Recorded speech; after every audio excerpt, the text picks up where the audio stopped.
Hajar Mousannif is an associate professor and founder of the master program in data science at Cadi Ayyad University in Morocco. She holds a PhD degree in computer science and an habilitation degree, habilitation à direction de recherche in artificial intelligence, and an engineering degree in telecommunication. Her primary research interests include artificial intelligence, machine learning, big data, IoT, Internet of Things, human computation interaction, and next generation technologies.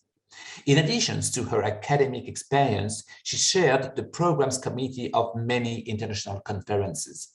She leads both the Tinim ML in the Navaja I Morocco chapters. Hajar Mousannif holds 2 patents on her work on artificial intelligence and was selected among the 5 best female researchers in North Africa. She received many international awards, such as the L'Oréal UNESCO Award and the Emerald Literary Prize for Excellence. In December 2020, she was selected as the gold winners of the prestigious international prize Women Tech Global AI Inclusion Award. Hajar, it's an amazing pleasure. It's a great honor as well to welcome you for this conference dedicated on your research. Be with you today in Imagination Week by ESSEC Business School, and I hope that this new academic year will bring you joy, great health, new endeavors, prosperity, and happiness. For those who are concerned about COVID-19, be reassured that throughout history, there has been no everlasting crisis, and that we absolutely need to send some positive vibes to this universe to grow stronger together. For me, there is no such thing as a problem. There is only something called problem solving. So whenever there is a problem, there should be a solution. And we just need to take a second to think how to address a situation. I'm one of those who are so passionate about artificial intelligence, and I have been actually passionately promoting this technology as a great enabler for a new economy. I'm very happy to share my story with you today. Well, it all started with humble beginnings. I always smile when I recall my childhood. I was always a curious little girl. I would always take apart my toys and then reassemble them. I was fascinated by technology at a very young age. I like discovering things. I like doing challenging things. And I remember that I gave my parents really hard time answering all my questions. I am a mother of 3, and I can imagine the hell my parents were going through answering all my questions before Google existed. I am the third of 7 children. I came from modest means. My father worked as a carpenter all his life, and he passed away 6 months ago. It was not an easy thing on me. My grandmother always kept pushing us, me and my siblings, to learn to make something out of our lives. It was out of the questions to just sit and do nothing. The road was paved with obstacles and negative attitudes. In life, we always face challenges, and I myself failed 2 consecutive years after getting my bachelor's degree.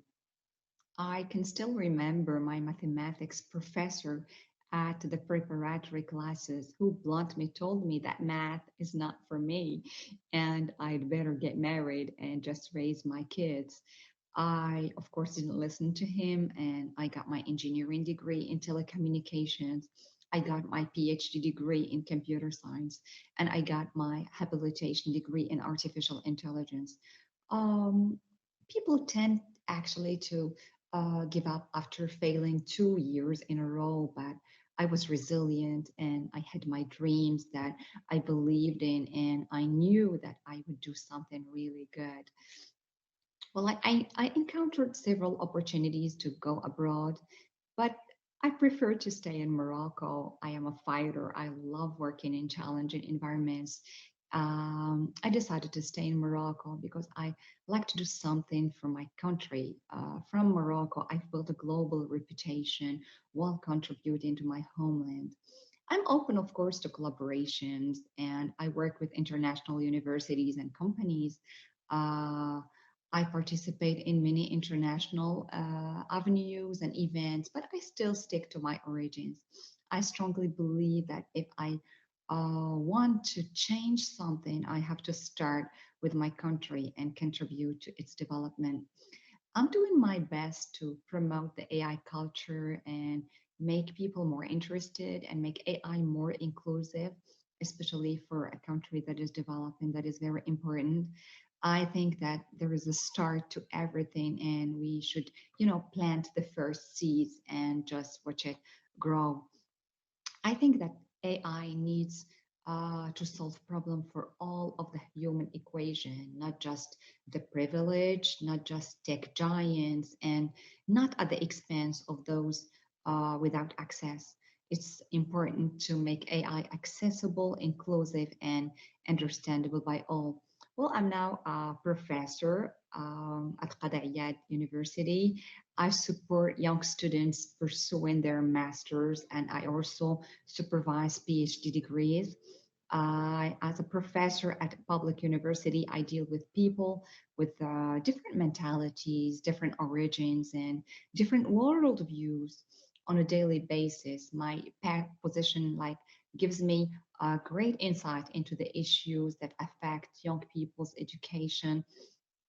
In Morocco, some people have financial issues, and girls in particular are often required to do work at home and help the family or help make ends meet. So I like to push them forward. I explain how I am from a very modest family myself, but that the key is the right mentality. And so I always tell them to focus on how to solve problems and not just give up at early steps. In 2013, I applied for my first patent in artificial intelligence. It's a smartphone that recognizes emotional states and reacts to them to support humans emotionally whenever and wherever they need it. The AI analyzes our smiles, our frowns, and grimaces, our voice also, and the text we type.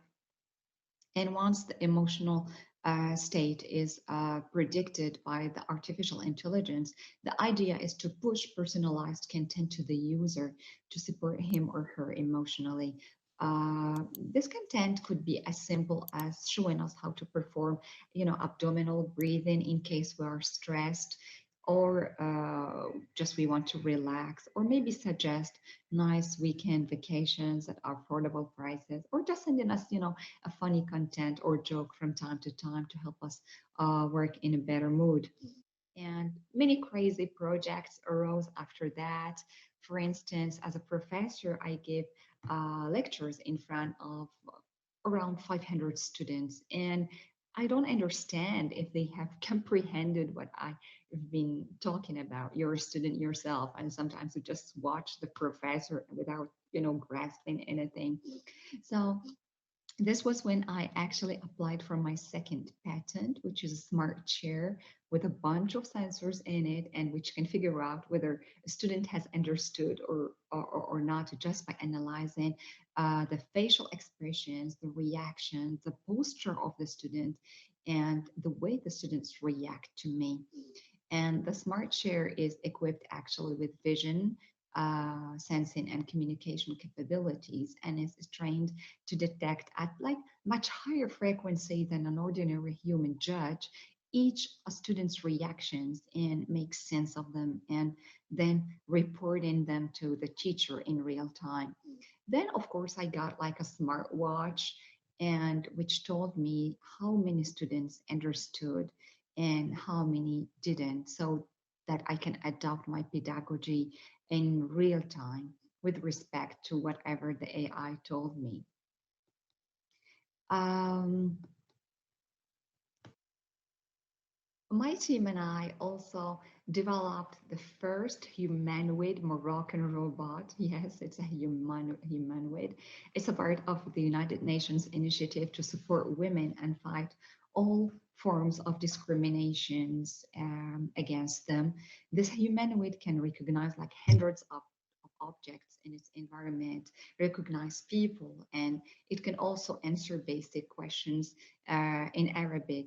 And what's interesting is that it was a crazy idea at the beginning, and people, kept laughing at me, especially that we were reassembling like raw material and wood from carpenters to make the robot. But the project has got an interest in investment from an American startup company, which agreed to fund it with more than $100,000, and which allow us to really advance this robot and make it even more powerful in terms of functionalities. I received the L'Oreal UNESCO for Women in Science Award in 2014 for my first patent, which is the smartphone. And then for my second patent, we won the first prize of research and innovation in a Moroccan contest. And the latest prize I received is the Women Tech Network Global AI Inclusion Award 2020.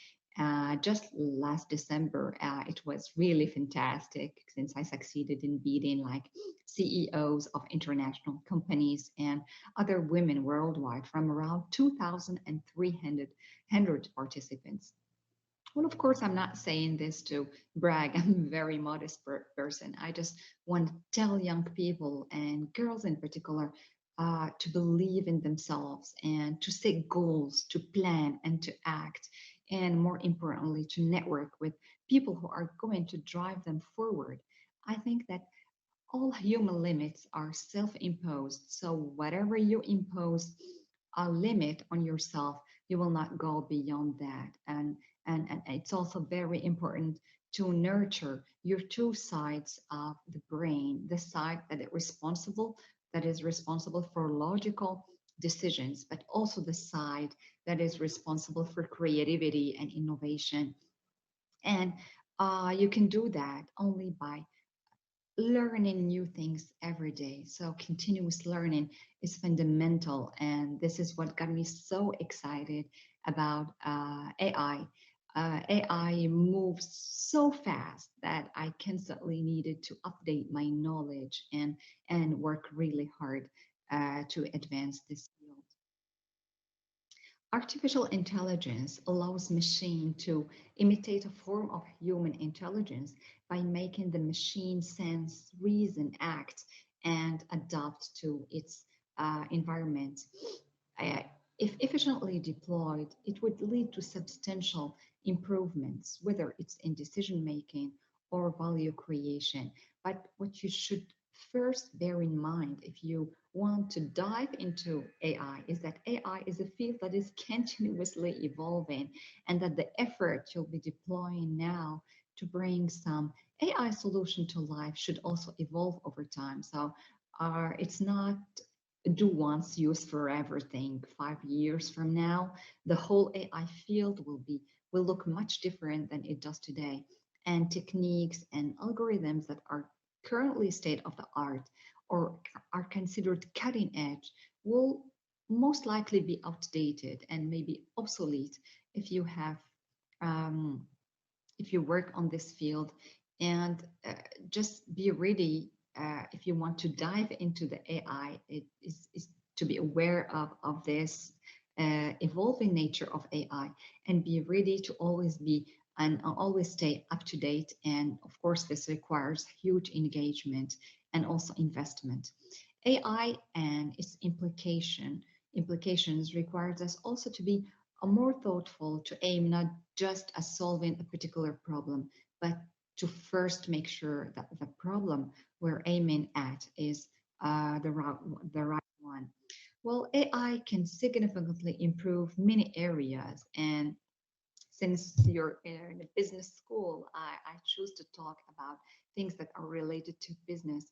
AI can significantly improve digital marketing through audience analysis and segmentation, customer and prospect scoring, page customization, product recommendations, conversational agent, and behavioral analysis.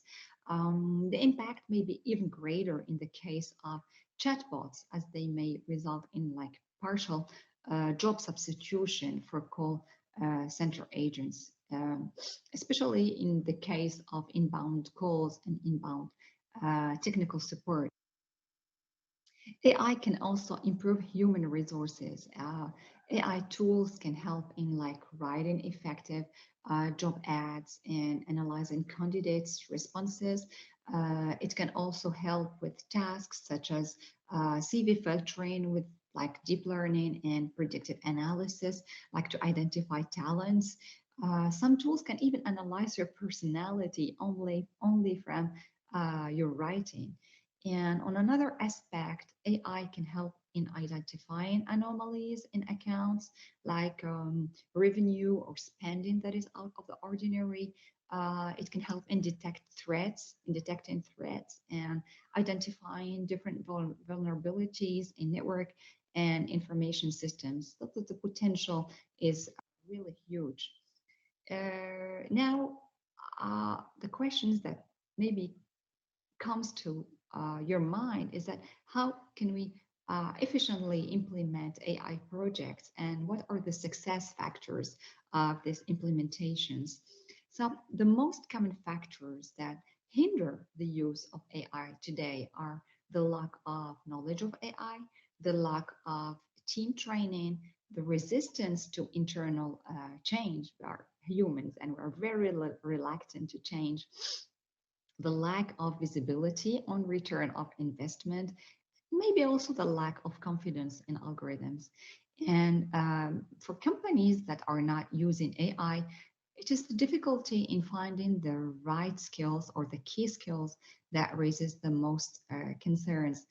Access to relevant data is also a very critical element, especially for companies who are already using AI. And maybe a recommendation for non-users would be to define their data access strategy before using AI. And surprisingly, the industries that will benefit from AI the most are those that generate a lot of data, such as like finance, transport, distribution, and also healthcare. So in general, the corporate culture encouraging novelty and risk-taking is very essential. So I think that leaders need to go beyond, I've heard of AI, but I don't know what to do to embrace it. And in AI, as in many new waves of technology, innovation will go through the intersection of an analysis of poorly treated needs, customer expectations, known inefficiencies of the organization, and of course the technological potential that we have at hand. It is important to have as a starting point a certain understanding of the various breaks and tools of AI could bring. And it is also necessary to know the current technical and economic constraints. So, and the next step is to assess the available data that could feed into AI solutions. Of course, their volume, origin, and quality, they play an important role in the quality of the AI solution that we built with it. Rubbish in or garbage in, garbage out. So whatever you feed as data, you will get out of it. Algorithms learn from the data. And finally, what you do is that you sort the potential projects to choose that are the most relevant. Then you move to the experimentation phase. And of course, the notion of proof of concept or POC is also valid in artificial intelligence. The reason is that the majority of AI solutions do not generate deterministic results. You have to experiment and play around with them to assess their quality. And then following those experiments you make, of course, there will be a waste. Otherwise, there will be no actual innovation process, and only successful POCs will result in deployment. And it will, of course, require investment. And then you close like the loop to improve the projects deployed and discover the potential of new AI technologies that have appeared since the start of the cycle. So this is basically like the pillars of a successful AI strategy, and this is what I used for all the projects I've been involved in. Now, let me share with you some exciting areas of AI, which, according to Forbes, will have flourish in future and will unlock amazing opportunities.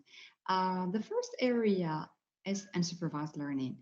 As you might know, the most dominant paradigm in the world of AI today is supervised learning. In supervised learning, we want the computer, we want to teach the computer how to do something, then let it use its newfound knowledge to do it. In contrast, in unsupervised learning, we let the computer learn how to do something and use this to determine structure and patterns in the data. So you're just told, you tell the computer, here is the data. Can you structure it? Can you find patterns in it? So efforts to apply unsupervised learning to other areas of AI remain till now at earlier stages. And many AI leaders see unsupervised learning as the greatest challenge in AI of the next few years. The second interesting area of AI is federated learning. As you may know, the standard approach to building AI models today is to gather like all the data in one place, often it's in the cloud, and then to train the model on that data. So rather than requiring one unified data set to train a model, federated learning leaves the data where it is, which means distributed across numerous devices and servers on the edge.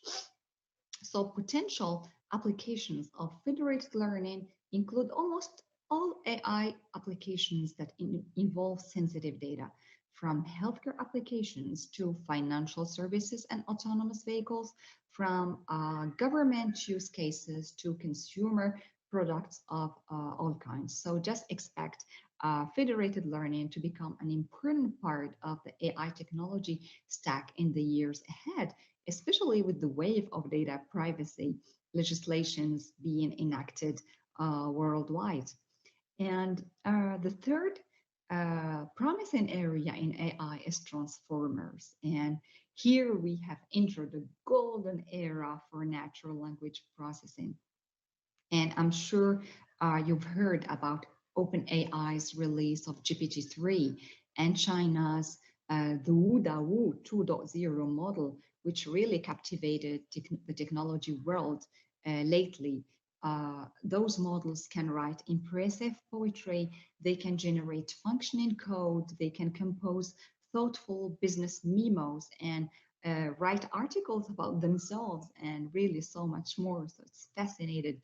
And just to give you an idea about those models, GPT-3 was trained on roughly 500 billion words and consists of like 175 billion parameters. And the Wu 2.0 model, the Chinese one, was trained using 1.75 trillion parameters. So this is really huge, and expect transformers to serve as the foundation for a whole new generation of AI capabilities in the years ahead. And the fourth exciting area of AI is System 2 reasoning. But before talking about System 2 reasoning, let me first introduce System 1. So System 1 is the brain's like fast, automatic, intuitive approach. System 1 includes like the innate mental activities that we are born with, such as like preparedness to perceive the world around us, to recognize objects, to recognize faces, to like orient attention, avoid losses, etc. System 2 is the mind's slower analytical mode where reason dominates. So usually System 2 activity is activated when we do like something that does not come naturally and requires like some kind of conscious mental exertion, like when you concentrate and try to come up with things. So today's cutting edge AI systems excel at System 1 tasks, but struggle with System 2 tasks. And in order to progress, AI needs to get better at System 2 thinking. And no one yet actually knows with certainty the best way to move towards System 2, but expect it to transform the economy and the world. And the fifth exciting area in AI is generative AI. Generative AI is a really fast growing new field that focuses on building AI that can generate its own novel content. So, to put it simple, generative AI uh, takes artificial intelligence really beyond perceiving to creating. So generative AI refers to programs that can use existing content, like, for example, text, audio files, or images, to create new plausible content. So this generative AI enables computers to learn the underlying uh, patterns patterns in the input or related to the input, and then use that like uh, to generate similar content. And one of the most exciting areas of generative AI is what is called generative adversarial networks, or GANs. They were used in deepfake, and there are many applications of GANs. They can transform photo editing and make it easier to add or subtract elements such as background object, trees, buildings, etc. They can also generate like special effects for media and entertainment. They can also create deep fakes. And just to give you an example here, I simply uploaded a photo like of me and a video of Obama, and the AI generated a video of me speaking like Obama. So it's really fascinating field.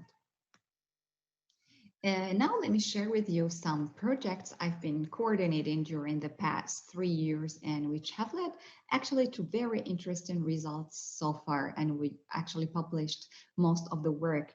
So when the first wave of COVID-19 hit us, I had to work remotely like everybody, which was difficult to cope with at first because I had my own habits of teaching and being active. But I had to adapt because I'm a very positive person and I don't like being blocked. So my team and I started to think how AI could solve this COVID problem. Well, of course, at the time we started working on this project, we didn't not have much data to base our work on, but we still dug into epidemiological models and so how we could like simulate the propagation of the virus. And thankfully, our project was funded. And now we are working on a simulator that optimizes health measures. So, for instance, we developed a reinforcement learning agent, which is a type of machine learning or artificial intelligence, to approximately predict the evolution of the disease, as well as to automate and facilitate the search for optimal public health policies. So the reinforcement learning agent started taking really reasonably optimal actions, allowing a significant reduction in the infection rate while still maintaining a predefined economic consideration. And we got like a success rate of 88%.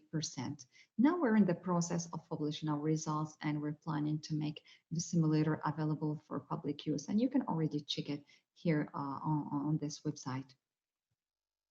I also coordinate a project in partnership with the Ministry of Transportation and the National Center for Scientific Research here in Morocco. And it's about an artificial intelligence to improve road safety. And we actually developed a real-time crash prediction system that monitors the driver's behavior and predict accidents before they occur. I know it's fancy, but it really works. And just to give you a little bit of context, road traffic crashes is a major concern worldwide. It results in great loss of lives and economic damages. And in Morocco, the situation is very critical, and the statistics are alarming, with like thousands of fatalities reported every year. So road accidents are really devastating to the Moroccan economy, and they cause an estimated 2.5% loss in domestic and gross domestic product. So crash analysis is a very complex mechanism, and it is affected by various contributing factors, including the vehicle telemetry, the driver state, the environmental factors, and the effect of weather events on traffic maneuvers are also a major issue. So understanding under which circumstances road crashes occur and which factor lead to the likelihood of a car accident would have a substantial influence on developing efficient policy interventions and avoid accidents from happening. So in our project, studies were carried out using a fixed-based driving simulator located at our university. And we use this simulator because crash assessment studies cannot be conducted in real life trials. You cannot just go and make cars crash. That's a huge, there will be huge investment if you want to carry on such research. So the aim is to simulate various aspects that real world driving entails in order to explore the impact of the factors on driving behavior and the occurrence of crash events. So the scenarios were randomly generated by the virtual simulator in like an attempt to instruct participants to drive as they normally would and produce like a driving environment that fairly resembles a one that subjects would encounter in their daily conducts. And the driver's data was what we collected included like physiological characteristics, translating like the driver's psychological load, the driver profile, the driving events, and also some vehicle-based metrics such as like driver input to the vehicle, the way the driver steers or brakes, the vehicle response to the driver input like velocity, acceleration, deceleration, etc. And also the vehicle state related to the environment, like the headway distance and time to lane change. And behavioral based measures are performed using like image processing techniques. And thanks to advanced machine learning algorithms, we were able to accurately predict when road crashes would occur. And we published our results in very prestigious international journals. And just to give you a short demo of how our real-time road crash prediction system works.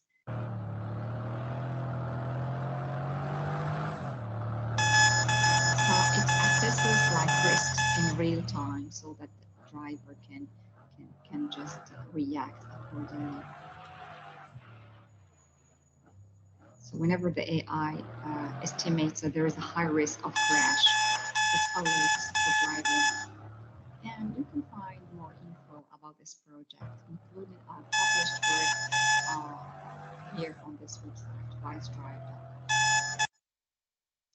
I also want to introduce this project to which I'm connected to on the human level, and it's an adversarial stuttered speech autocorrection and generation system. And I was actually honored to be a reviewer of a PhD thesis of a very special person who defended her PhD last year despite her handicap. So let me introduce Latifa Raji and you'll get a better idea of what I'm talking about. Latifa suffers from cerebral palsy and has like difficulties and disfluences in her speech.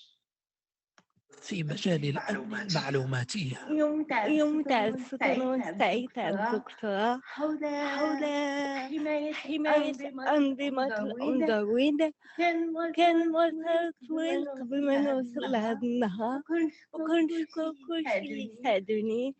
ناقشت So In this project, we provide, of course, no medical nor psychological study about the source of the problem, but we built a deep learning framework capable of correcting disfluences in speech and generating like a new version of the speech, which is fluent and easy to understand. And the framework uses what is known as generative adversarial network, or GAN, which, as I said, is one of the most powerful types of neural network architectures for generative modelings. And we focused on stuttering, which is a speech disorder that causes like a discontinuity in the flow of sound. And the idea of this project is to convert a stuttered version or stuttered speech to a fluent version of the speech so that Latifa can only speak through some device and the device would output a corrected version of her speech. And to attain the mapping that can transform stuttered speech to fluent version, we have recorded and collected speech data of stuttered speech and their corresponding fluent speech. And the speech in our data set includes many speakers, you know, with different languages, including English, French, and also Moroccan dialect. And of course, those speech samples were later pre-processed and like to extract relevant features that contain intensity information of time varying spectrum. And let me show you, this is just the architecture of our system. So as I said, we use generative adversarial networks, and those types of networks just distinguish, they stand like, it's like two architectures that stand against together in like an adversarial way. The generator tries to generate samples that look like the real world data, and the discriminator tries to distinguish between the real data and the data generated by the generator. So it's like a game. One generates fake data and the one tries to distinguish it. When it reaches 50%, it means that the system can no more distinguish between fake and real. And at this point, the algorithm stops. So let me show you just a short demo of how the system works.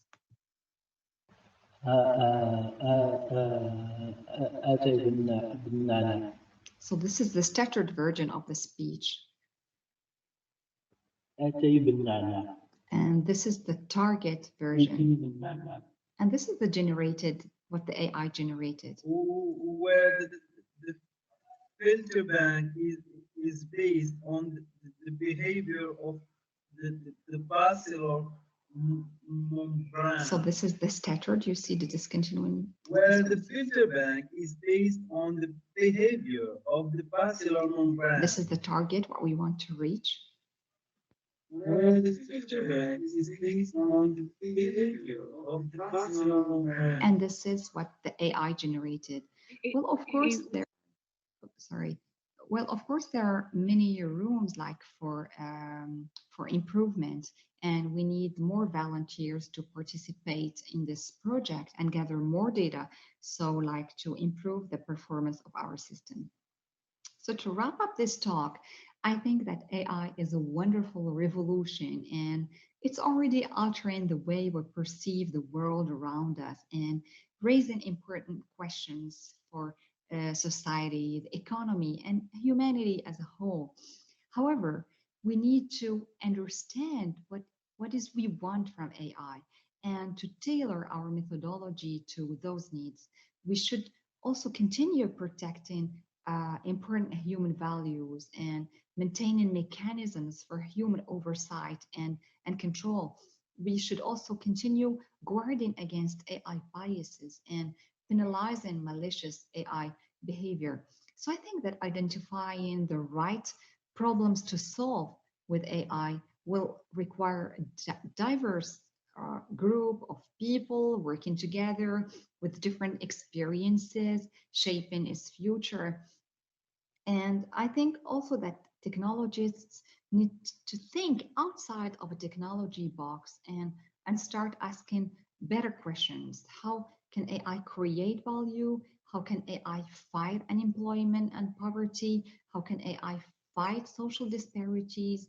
How can AI build a resilient economy? And simply, how can AI guarantee decent living? And how can we make this world a better place to live? So I hope I've given you a broad introduction and maybe got you hooked into AI just like me. And I want to really thank you for this invitation and for this opportunity to speak in this Imagination Week by ESSEC Business School. Thank you very much. Thank you very much. Thank you, Hajar, for this talk this morning. Very interesting topic about technologies, the future of technologies, and what could we do with the technology. We have a couple of questions, if you don't mind. I'm going to check that, all of them. All right. Can you hear me, Hajar?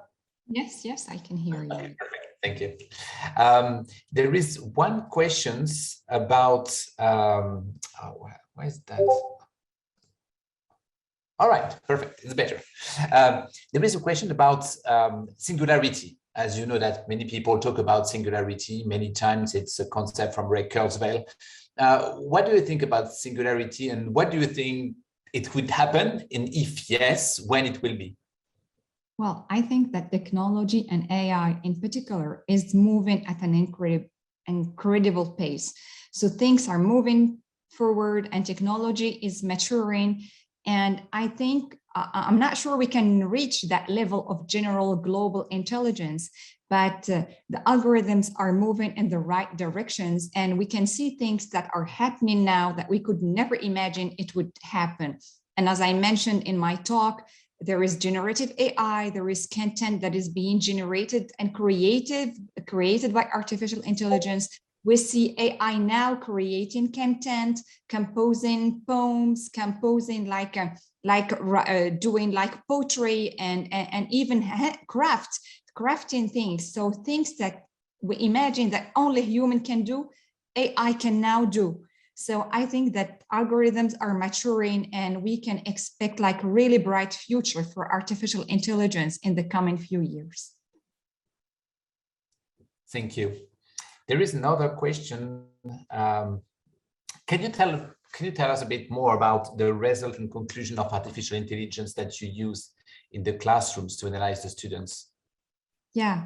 For that, as I mentioned, I am a problem solver. So whenever there is a problem, there should be a solution. So the idea of this project came from the fact that I'm a professor myself and I stand in front of a large audience. And I have no clue whether the students are really understanding what I am talking about or just watching me. So this is where I had this idea of equipping the chair with a bunch of sensors, and the camera would analyze facial expressions, the reactions of the students. And I also got like vibration sensors that indicate whether the student is stressed or maybe just going sleepy or whatever. So the artificial intelligence would like use all this input from camera, from the different sensors, from the posture, from the vibration, and would concatenate or give and analyze all this data and give like just an indication in real time. I don't want to know whether each student understood, but I just want to get general statistics so that I can adapt my pedagogy in real time. So the idea, even if the artificial intelligence like gives wrong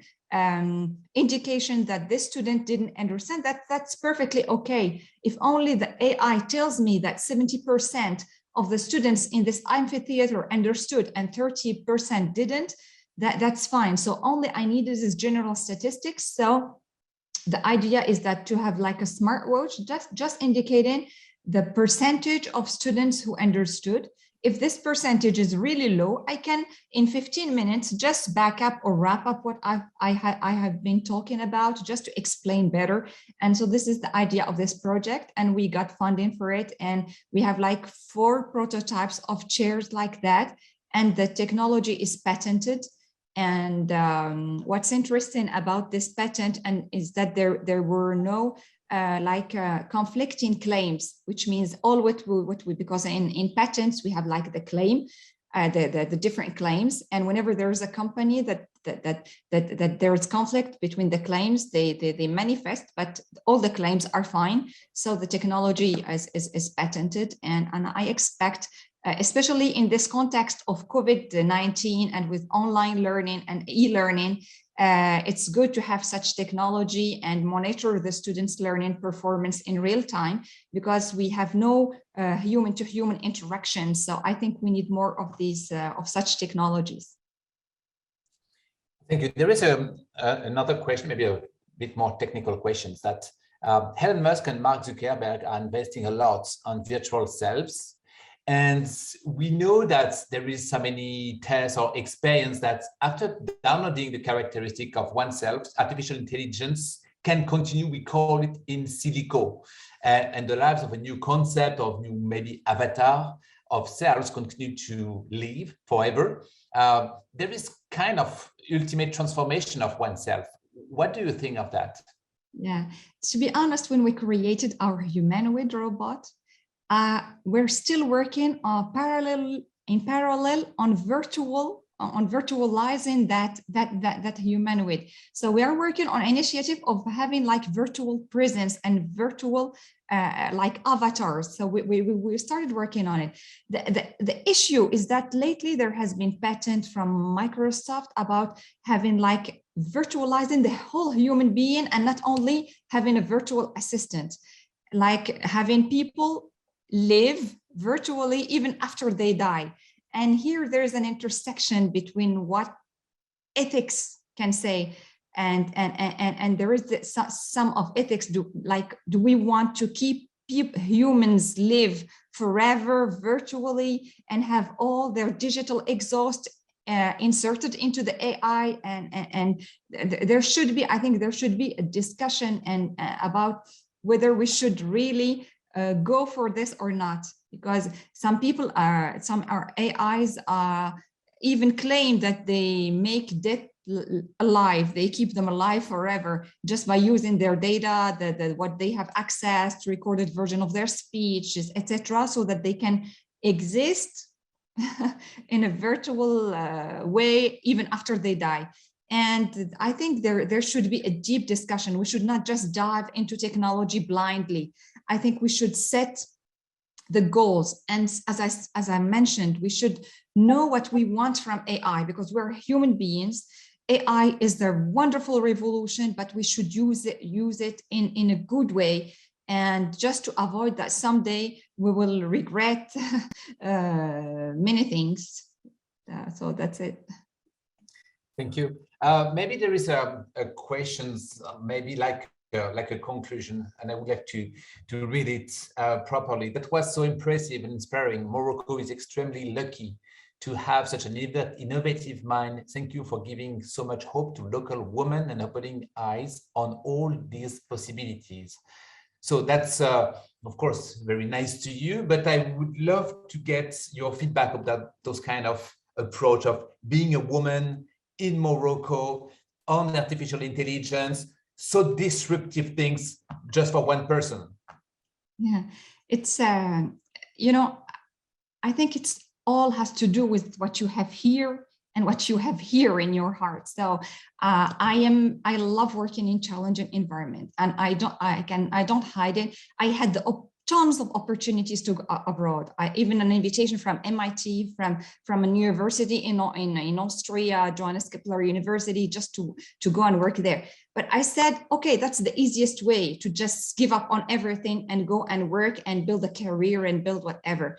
But here, this is my homeland.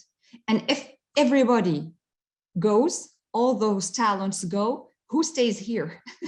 So I think that we should set the first seeds and build and start to build something from here. And things are changing actually in Morocco. And Just to tell you, maybe it's a bad decision. Maybe I would know in 3 years, 4 years, 5 years, or 10 years. Maybe someday I will say, okay, I will regret. Maybe I could have done this. But the truth is, I'm building a global reputation from here, and young students, especially girls, like they are inspired and they're trying to follow the same path. And with my, I think that we can still work with the digital environment and with the world like being like a small world and connected. There is no like excuse to go somewhere to work. We are all connected. You see, we are holding this conference online. I'm here in Marrakesh. You are in Paris. People are watching us, I don't know, from Scotland or whatever. So we are connected. So I think that we can still build something great by staying where we are and setting the examples for people, for young people, and tell them that you can still succeed. I'm not saying just to be, I'm encouraging people to be open-minded, to look for opportunities, but to give something to their homeland and not just go and leave everything behind.